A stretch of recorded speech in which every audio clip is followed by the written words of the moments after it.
The outsider here. I'm here at the Dry Tortugas National Park, also known as Fort Jefferson, and I'm going to be showing you around and everything there is to do, and pretty much just gonna have a good time and show you all how I'm having it.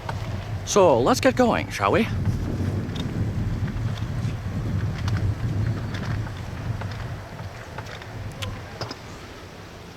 It even has a moat. Not a bad place to start my trip, with a castle on a freaking island. Okay guys, here I'm in the entrance, like right where the drawbridge comes in. Now, there's a lot of cool stuff in here, but these ones in particular, all right? Everyone was guessing what these were, and it was not what anybody thought. No, these aren't parking curbs because, well, we're on an island. So yeah, that's actually what I guessed though. But anyway, what they are, it's like when they were building the fort, and they were bringing the animals in, because they'd use like donkeys and stuff, you know, to pull the big weight or ox or whatever, I don't know. But they might get spooked and just try to go over to the corner to hide or whatever, and it would tip the carts. So they put these in here for the wagon wheels, and so it would just keep everything straight no matter what the animal did. So, you know, just kind of a really random cool thing. Come on the rise and win. We're going up around the bend. Now the park offers guided tours that you can take, but I'm not going to record it because specifically I don't want to ruin it for anybody wanting to come out here. So I will give you my take on it a little bit later, and we're going to go take a look ourselves. The park also has a visitor center, so how about we go inside and take a look? Alright, so you know that feeling you get when you're seeing something in person rather than just on TV? This is one of those moments. This is a loggerhead sea turtle's skull. Look how big that is. That's my hand right there. Yeah, you just don't get a feel. That's a turtle's skull. Look how big that is. You know, you guys gotta get out there, you know, and see it for yourself. Not just on TV, not on your smartphone. Get out there and see stuff like this, because you get like such a bigger perspective of everything.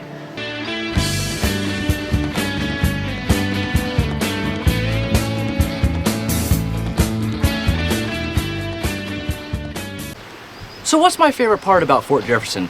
Ooh, I don't know, maybe the oodles of firepower? Yeah!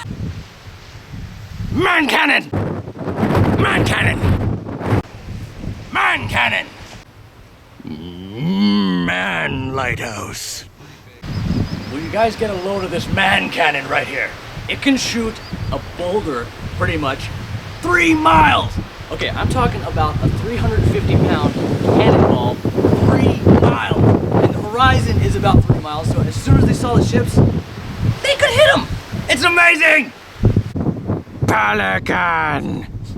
Alright, so the thing about this place is there is so much to explore. To get the full experience, you guys really need to camp out here. It's $54 for a camp night. And if you're gonna spend like $200 for the ferry to get out here, for like a, you know, just spend it in the day, you might as well get the full experience and explore as much as you can, because there is so much to see out here. I'm finding nooks and crannies everywhere that's like I just don't have time to film, and I've gotten like 2 days here. Case in point. What's in there?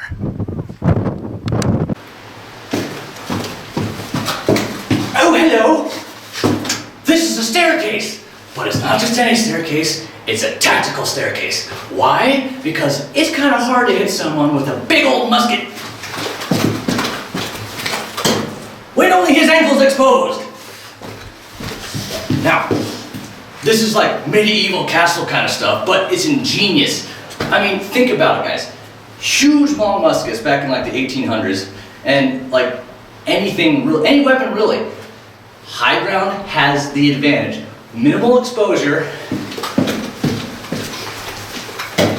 and yet bang, bang, bang, bang, bang.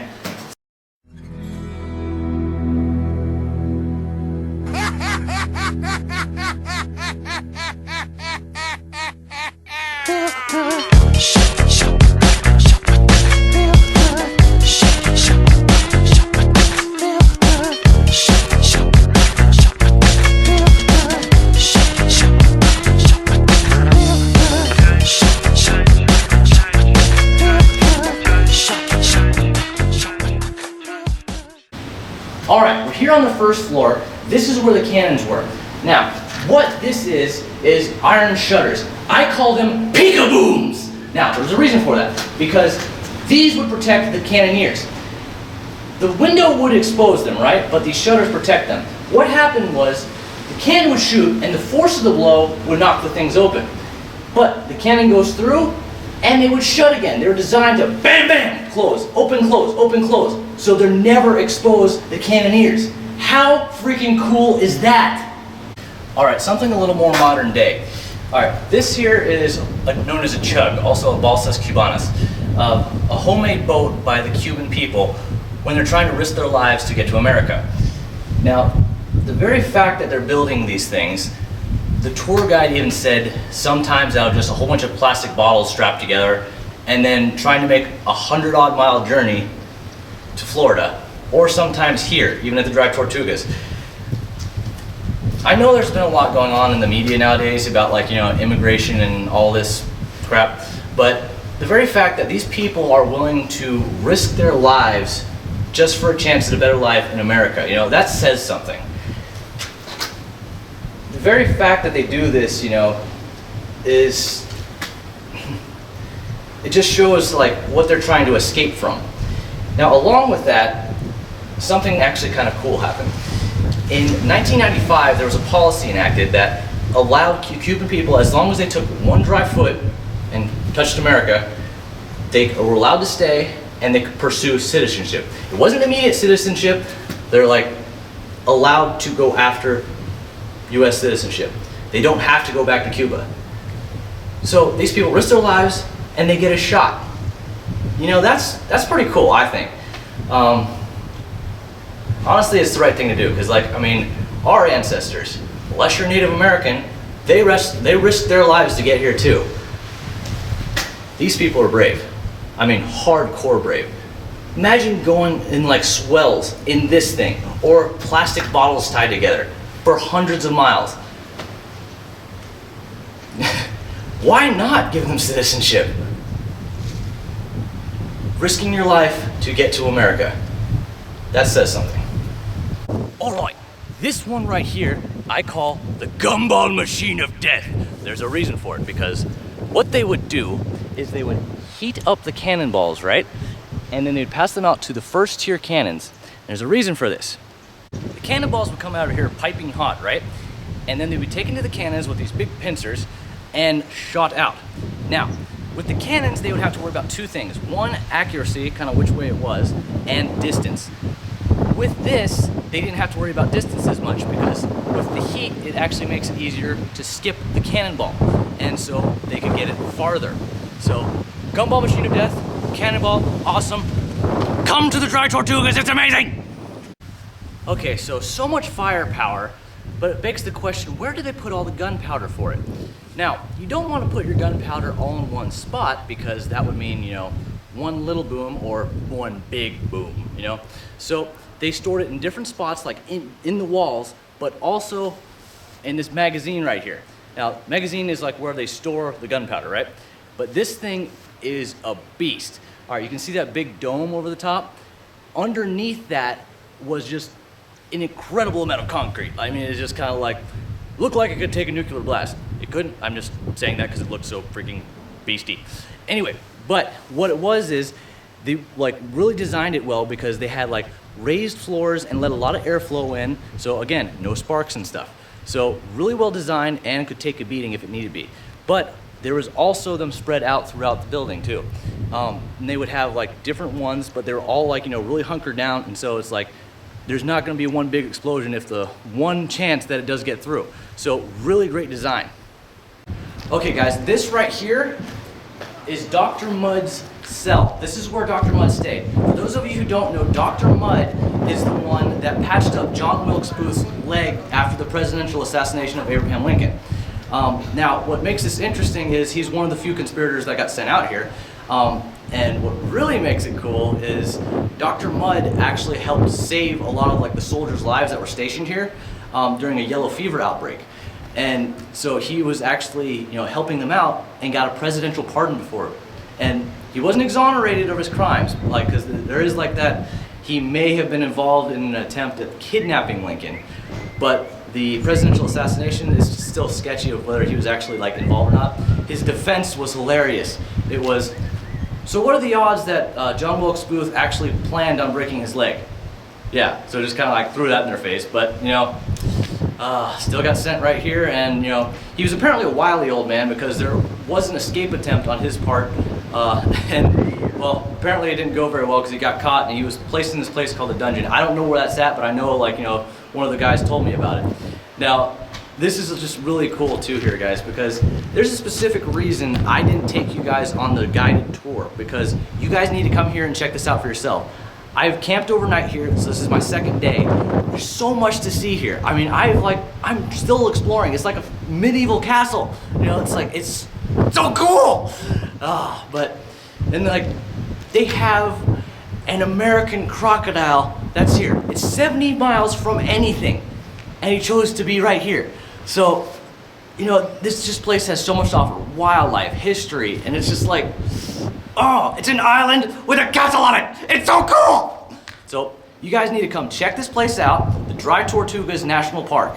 And it's like $200 to get out here for the ferry.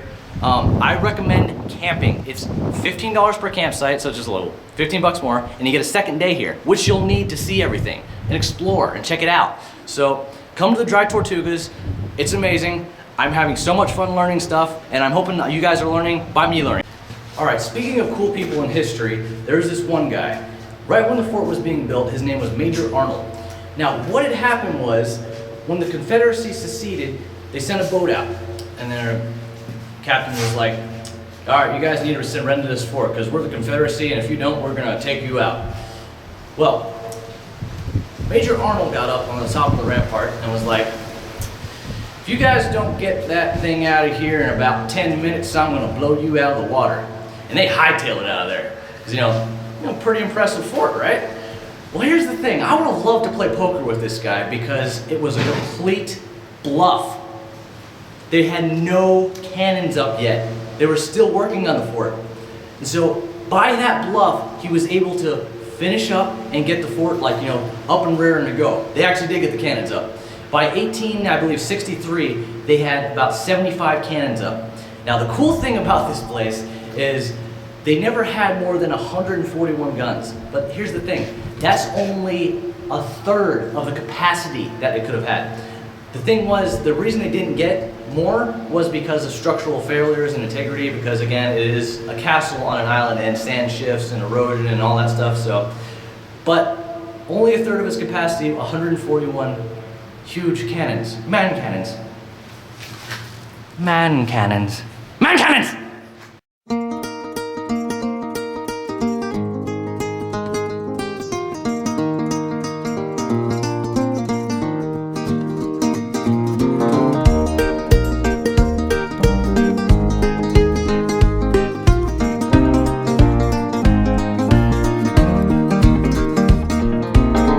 Gonna put the world away for a minute, pretend I don't live in it. Sunshine gonna wash my blues away.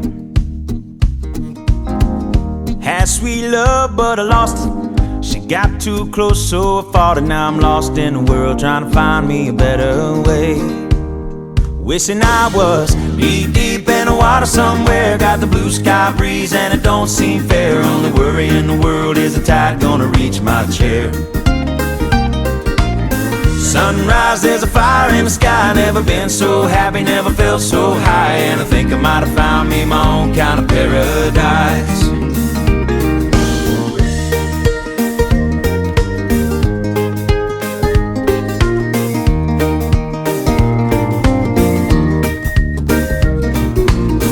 Wrote a note, said be back in a minute. Bought a boat and I sailed off in it. Don't think anybody's gonna miss me anyway. Mind on a permanent vacation. The ocean is my only medication. Wishing my condition ain't ever gonna go away. Cause now I'm knee deep in the water somewhere. Got the blue sky breeze blowing wind through my hair. Only worry in the world is the tide gonna reach my chair. Alright guys, we're here on Bush Key. This is attached to Garden Key. That's the one that has the Fort Jefferson on it. Bush Key is a very special island for a very wildlife reason. There's this particular species called the sooty tern, and It's not found anywhere else in the continental US. It's the only place they visit. So that's pretty cool. But here's the really cool part about it.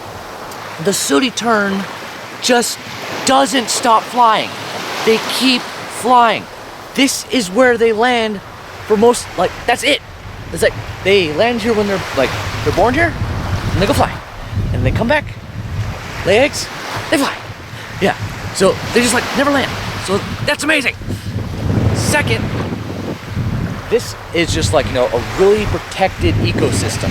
So it's only open from October 15th to January 15th. So I got lucky because I got here this January 3rd. And so I'm perfect because after that, thousands of these things come here. It's freaking amazing. And then they breed and like, they go to like a particular bush. Like that one. No. Yeah, so, you know, they just keep coming back to the same island. Nowhere else in the continental US, so that's pretty cool by itself, right? Well, plant life here is also pretty awesome too. There's stuff called sea lavender, and something you wouldn't think. There are prickly paracactus here. I'll see if I can find one to get a picture for it, and then I'll narrate and do stuff with it. Oh yeah, I did. There's a really big one in there. Anyway, a little bit of sidetrack, a little bit of ADD, but we're still fine because this is fun. All right. And then they also have this thing called the coastal sea rocket. I have no idea what it is. This is a special plant, and it's on an island, and I've never seen it before, and I'm excited. Are you? I'm still here. Okay, so there's other stuff on here too. There's year-round meeting. I'm gonna take you guys here a little bit up to the Long Key. We're not going on it because it's protected. You're not allowed on it. So we're gonna go to the very edge of Bush Key so we can see, because the magnificent friggin' birds that are breeding year-round on it. So it's protected habitat and everything. So we don't want to mess with that. We want them to live their lives in peace and just keep breeding because we like our wildlife, right? That's what we want to see. And then it's I want to go over and talk about more animals. One I hope I get to see. There's an American crocodile here. Now, for those of you who don't really know, it's what's the difference between American gator and an American crocodile? The American crocodile is freaking rare. Okay, wildlife biologist, never seen one. Super excited. I want to see one. And he's here, island, 70 miles out from Key West, and he made his residence here. That's cool by itself. He's I guess he just like most of us. I want to live on a castle on an island, and he did. So hopefully I can get a shot. If not, it's no biggie, because the fact that we know there's an American crocodile living in the national park. That's a castle on a freaking island. I'm sorry. What's the difference between a fort and a castle? But nobody knows. Anyway, so I'm gonna go take you guys up and talk about the friggin' birds. This here is sea lavender. It's pretty. But this is where the sooty terns will nest. That's pretty cool. And it's a particular bush. They'll go back to the same one, the one they were born in. So you're not allowed to walk on the center of the island at all. Protecting wildlife. And they do a good job of that. God bless our park rangers. So we're allowed to walk on the beach. So we're gonna have some fun.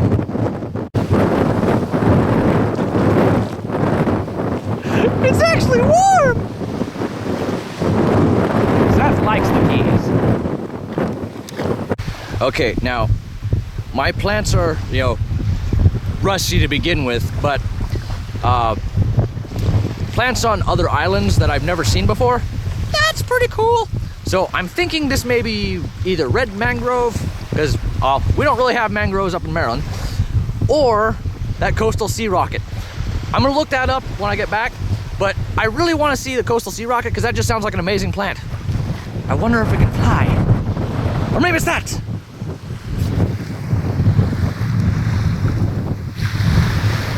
Discovery and exploration, I love it! Oh look, a brown pelican. All right, so again, the Dry Tortugas, Fort Jefferson, that's on Garden Key. That's another island. This is Bush Key. Again, no going on the center of the island. Because protect the birdies is what we like to do. Because we like to see them, right? Protect the habitat. So our kids can enjoy it one day. And we can get excited with them. Kind of like I am right now. Yee! Gives a whole new meaning to desert island. Prickly pears everywhere. Nom nom nom nom nom nom nom. Sand tastes good. I like it. I'll have some more. Nom nom nom nom nom nom nom nom nom. Maybe there's more over here. Nom nom nom nom nom nom nom. And this is why it's important to look up. I was literally focused on that little bird in front of me and nearly missed that.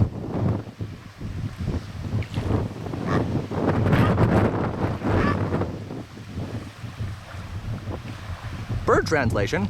Sup, bro?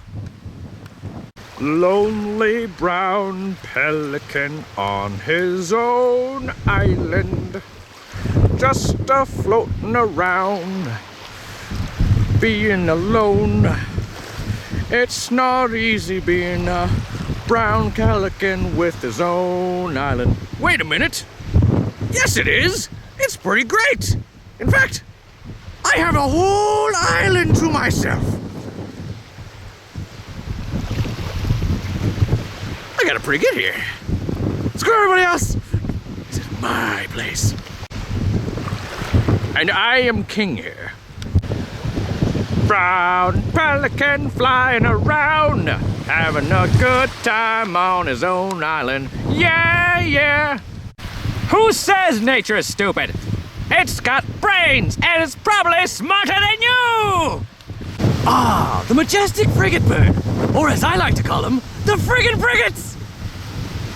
Here they have their own island where they can breed every day, all day, 24/7, baby. Which is why I renamed this place. Instead of Long Key, we're gonna call it Bird Orgy Island. All right, guys, well, my time in Fort Jefferson, the Dry Tortugas, has been amazing. Oddly feeling a little patriotic. And I have this one rule, I made it specifically for the trip. If I ever feel like embarrassed by something I want to do, then I absolutely have to do it. And I've already thought about wanting to do this for the trip anyway. I'm going to sing the national anthem in every state and kind of mash them all together. So, I guess I gotta sing. And this is the first time I've ever done it in public, so be kind.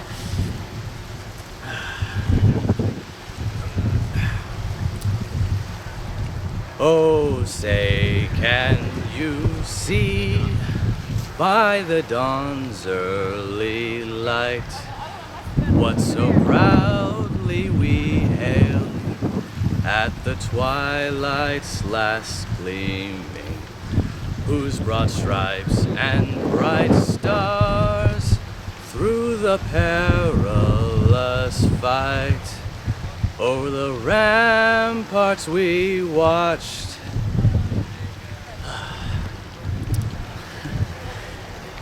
We're so gallantly streaming, and the rocket's red glare, the bombs bursting in air, gave proof through the night that our flag was still there. Oh, say, does that star-spangled banner yet wave o'er the land of the free and the home of the brave? Oh, yeah, I'm sorry about that. Okay, future reference, I'm gonna put a disclaimer for children to cover their ears because they don't have to bleed. But hopefully I'll get better, right? That, or I'll have to get people to help me. So, all right, everybody. Well, it's been fun at the Dry Tortugas here. Come check it out. It's amazing, and I will see you at the next location. On my way.